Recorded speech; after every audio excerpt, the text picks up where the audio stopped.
back to another episode of Thunderstruck. My name is Michael Wax, joined here, as always, my co-host, Jake Ricker. Jake, we have an extremely special guest here, an extremely talented hockey player, was drafted in the 5th round this past year in the 2020 NHL Draft with the 147th overall pick, Jaydon Dureau. Jaydon, thank you so much for joining us. How are you doing today?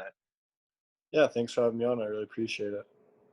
So the first thing that we want to talk about, I guess, because, it's the most recent thing to happen, is draft day. Everyone gets asked that question, how are you feeling when you got that phone call? And we want to go through the draft process a little bit with you before that. But, we do want to ask you that question of what was it like when you got drafted? Because, everybody has their story of where they were and what their emotions felt like. Yeah, I was actually, it was kind of an anxious day for me. I got passed on my first year eligibility. So this year I just kind of want to take my mind off things. I was pretty confident in the year I had, but I just wanted to, kind of go do something else so I didn't have to stare at my phone all day or watch the TV seeing if something may or may not happen. I was actually golfing with a few of my close buddies. And, yeah, I was about to swing my club, and then I got a call from my parents, and they were screaming at me. I couldn't really hear what they were saying, so I just hung up the call and went to go swing again. But then my agent called me a few seconds after, and then I was told the good news. So, yeah, it was pretty exciting. It was a dream come true. Been working for this since I was a kid, ever since I fell in love with the game of hockey. So, yeah, it was really exciting for me and my family. And, yeah, it was just a surreal moment. That's awesome. Yeah, I couldn't imagine what it's like, especially being on a golf course as well. It's funny you're saying that your parents were so excited you couldn't even understand what they were saying. But I'm sure the draft process this year too was very different. With COVID and all, how that went. Could you walk us through? How different was it for you? Regarding when it comes to the combine and stuff like that. And I'm sure interviewing with teams was very different. What kind of experience did you have? Yeah, with COVID, it changed a lot. For me personally, once we got sent home at that break, I received a few phone calls, like from week to week from certain different organizations and whatnot. Yeah, it was different. You don't get to shake that hand or have that firm handshake and like introduce yourself and promote yourself to that scout or that coach or the GM, whoever it is that you're able to speak with. But yeah, I was fortunate enough that Tampa Bay selected me, and I'm super humble and grateful. I believe in myself, and I'm happy they believe in me as well. So I'm just excited for the future now. Yeah, is there anything that you really, are looking forward to when it comes to the Lightning organization, whether it's how they do things in management or some of the players that you might get to play with, or even, getting an extra shot this upcoming year with mid the crunch at some point? Yeah, when I look at the Tampa Bay organization, I think they play a lot like how my junior team plays with the Portland Winterhawks. They don't throw the puck away. Every person on their line, they have a lot of poise. They don't want to dump it in. They rather hold on to the puck. They don't want to make turnovers. They rather eat the puck on the wall and reset the play versus, just chip it out of the zone or something. I think I could really fit into that type of style, that type of play. Obviously, it's a team that just won the Stanley Cup. They have a lot of great players and veteran status and a lot of leadership in that organization. So I'm really looking forward to going there and showcasing my talents and my maturity level and my leadership that I bring to the team. Yeah, I'm sure we're all really excited to see what you can do with this organization. You mentioned veteran players and the leaders on the Lightning. Are there any players like that since you've been, in hockey for a little while that you've been kind of maybe starstruck about or really excited to meet potentially in the Lightning organization? Growing up, like watching Steven Stamkos, big hockey idol for a small town kid like me. You see what he's done, watching the World Juniors and Team Canada and stuff like that. He's probably been a big inspiration for a lot of people. Fighting with his injuries, of course, and coming back and scoring that huge goal for the team, fighting through that adversity and still able to contribute through that. I think it shows a lot of determination and how hungry he was to win that. Yeah, you just mentioned, Stamkos is someone that you grew up idolizing, whether it was on the Lightning or in Team Canada. Was there anyone around the NHL? I guess this is more of a two-part question. Your favorite player that was growing up, and then maybe someone that was possibly different that you have tried emulating your play style with. Yeah, so to the first question there, my favorite player growing up, when I was younger, I was about 9 or 10. I think I was 9. And I got my first PSP, so a little PlayStation Plus, a little portable PlayStation. And the first game I got for it was NHL '08, and Alexander Ovechkin was the cover of it. So ever since then, I started watching him, seeing what he does, watching his game. I fell in love with him. He was my childhood hockey player. I have a huge fat head in my room of him, actually, just this big sticker on my wall of him. And then to the second part of your question there, I found that this is probably one of the harder questions I've always had to answer, because I've never compared myself to somebody. I think I bring a lot to the table. Somebody who I think I do resemble, though, is a little bit of Tyson Jost and Jane Schwartz. In the summertime, I'm fortunate enough to skate with Jane Schwartz. We have the same power skating coach, Brent Bobick. So I skate with him a lot I watch him skate a lot throughout the summer. And then Tyson Jost, I think he's a really skilled player. He has a good shot. He uses his teammates well, good poise with the puck. He's a playmaker, strong on the puck. And yeah, I really like the way he's played. And I watched him, coming out of North Dakota and then now into the NHL. Well, that's interesting. I know you just mentioned that you think your play is kind of like Tyson Joe's, but have you actually, since you said Ovechkin is one of your favorite players growing up, have you tried to model any of your game after his game as well, maybe? Um, Not necessarily, I guess. I've never really seen myself as a heavy shot. I've always seen myself more as a pass first. If I have a 2-on-1, I'm always thinking, how can I get this defenseman and goalie to bite on me and then make my guy wide open for the backdoor tap in. Just plays like that, Ovechkin on the power plays on his one-timer side, and he just takes one-timers. For me on my junior team, I'm also on the one-timer side, but I won't take one-timers. I'll more look for a backdoor pass or a shot pass or a seam pass to the guy on the other half wall. But yeah, just how I grew up, always looking to make the play to the next guy versus shoot the puck. Yeah, and just like you mentioned with the WHL, the Portland Winterhawks, um, you've been there for this upcoming year will be a third year, correct? Yes. With Portland. I know you're not playing with them right now because of everything that's going on with the Canada leagues, but is there anything similar or different to where you're playing now versus you played at Notre Dame a couple of years ago, or you played and in the WHL? Like, what are the similarities and differences between those types of leagues, and maybe how your play style has to adapt and change? Yeah, so growing up, it's always been against the same type of people. A lot of people who I played against in my childhood, I'm still playing against today. The biggest thing I've noticed growing up is the time and space that gets taken away from you and the passing. If teams are able to make tape-to-tape passes all game long, then it's really hard to strip people. And the time and space. When I played either like bantam or midget, I had about maybe 2 seconds with the puck to make a play, or maybe 3 of the odd time.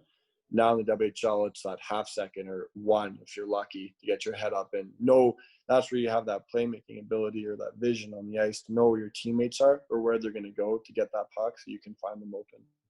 Talk about your play a little bit and how your play style has probably assumed to develop in those different leagues as well. But for when you do finally get that puck in the back of the net, when you get those goals, do you have a go-to goal celebration at all? Is there anything that you love to do? Maybe going down on one knee or a little bit of fist pump in there. You got a go-to goal celebration?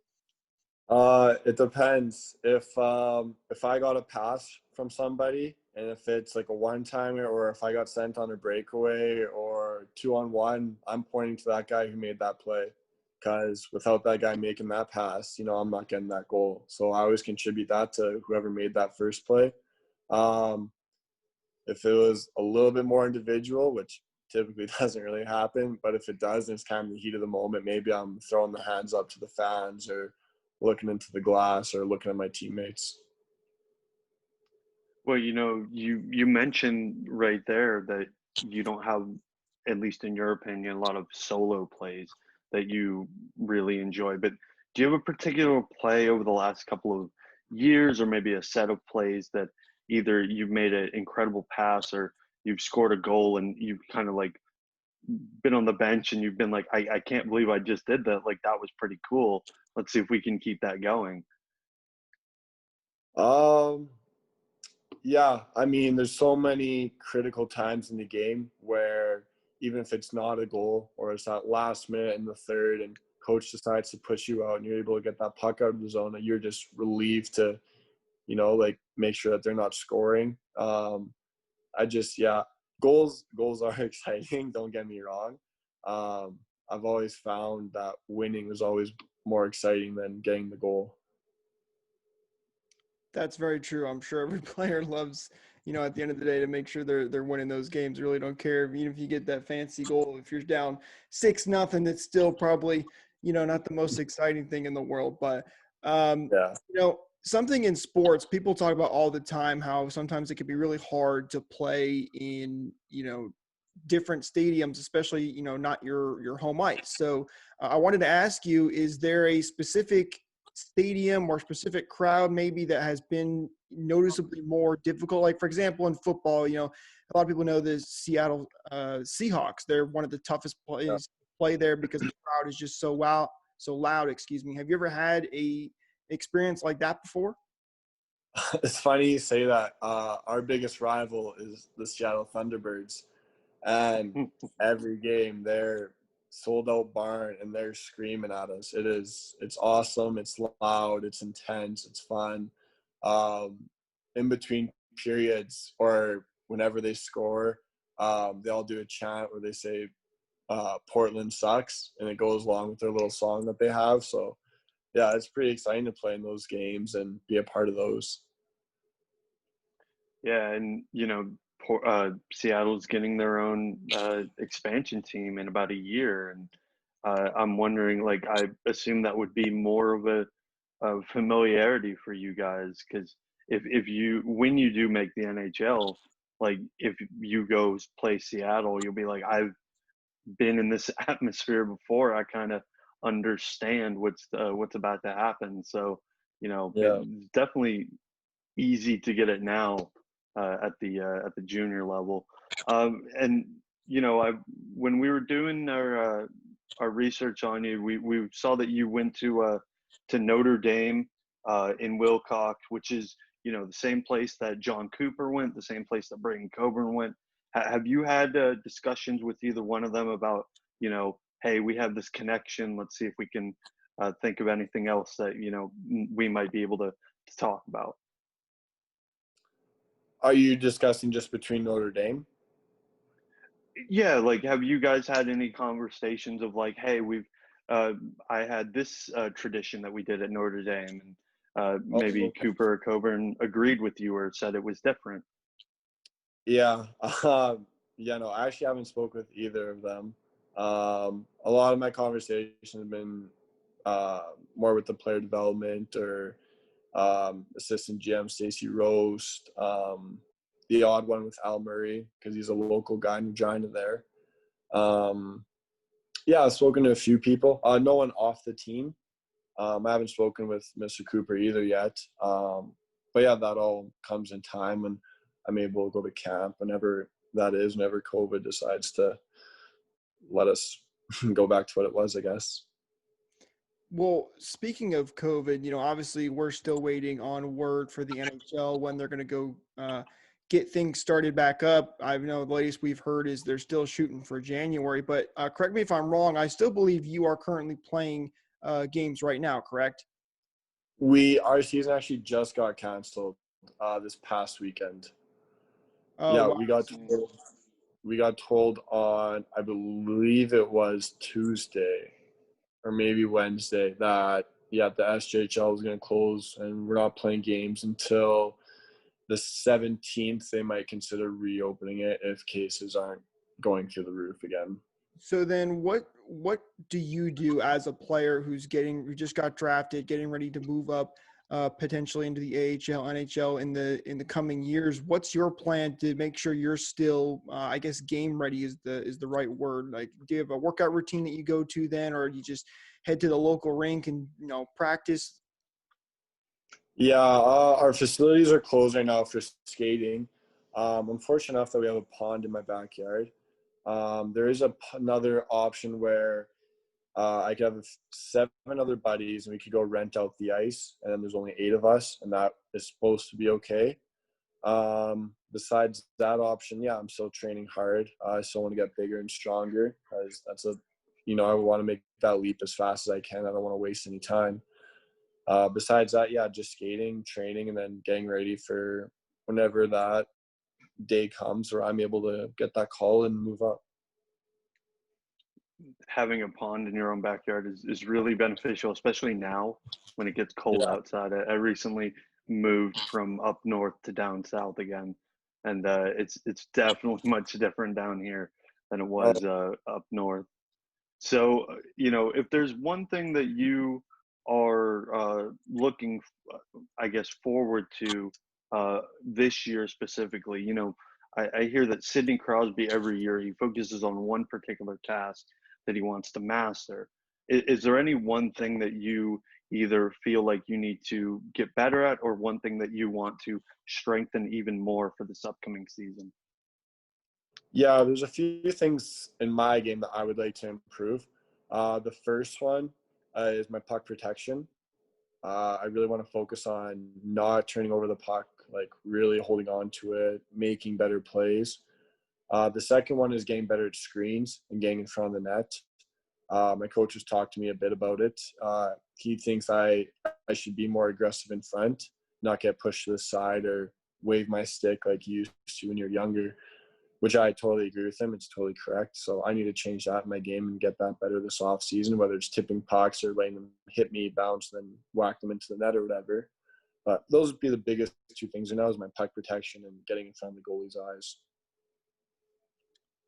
Really neat. So do you have any specific plans on how you think that you can try and improve those things? Again, we just talked about it's kind of tough with COVID right now and being so limited, but can you give us a little bit of insight maybe on how you plan to try and improve that stuff? Yeah, so for the first one, for puck protection, what I'm probably going to do is I'm just going to, work on my core stability, like single leg stuff, so that say I get hooked or I get tripped, I'm not, oh, poor me, fall over sort of thing. Like, I'm going to stay on my feet, continue to have the puck, not turn it over. Bigger, stronger guy on me, that's where I'm going to, keep on squatting, keep getting bigger legs, or if he's cross-checking me in my back, I'm not going to fall over or lose my edge. Like, I'm going to be stability and keep my strength and not be able to lose that puck. For the next one, for tipping pucks, what I've done in the past is I've just had tennis balls and I've shot them against the wall, and then when they come back to me, I'll try and direct them into a different way. I do have a close friend who is a goalie, so I'm going to see if I can get a few of us on the ice, and if we play a little game or whatever, and maybe at the end of our hour session or whatever it is, maybe do some tip drills with him if he's open for it or not. But yeah, who knows? That sounds like a very extensive workout, and you know exactly what you need to do, which is great for anyone in their profession. Um, you know, I don't have anything else, Jake. Do you have any other questions for Jade? Let me ask you this though. So since you've been drafted by the Lightning now, are you planning on watching the Lightning this next upcoming season maybe, and getting a little insight on how this team works? I'm going to study them every game they have. I'm going to figure out what I got to do to make that lineup. So then what do you have a prediction for the Lightning maybe on this next season? Ooh, coming off a big win. Didn't lose a whole lot of guys. Salary cap's still looking fine. If Stamkos is healthy, I could see them being 1 or 2 again in that division. Probably making another good run for it. I like that. I like it a lot. Well, yeah, that sounds awesome. I'd love to go back to back. So thank you guys so much for watching. Don't be afraid to like, share, and subscribe to the channel. Also, make sure to follow us on Instagram, Twitter, and Facebook. Twitter is our most used platform for news, notes, and game updates. With the game updates, we'll be here hopefully very soon. And Jaydon, hopefully the games will be back very soon for you as well. Thank you so much again for joining us, and we hope to see you in the NHL very soon. Yeah, thanks for having me, guys. Really appreciate it.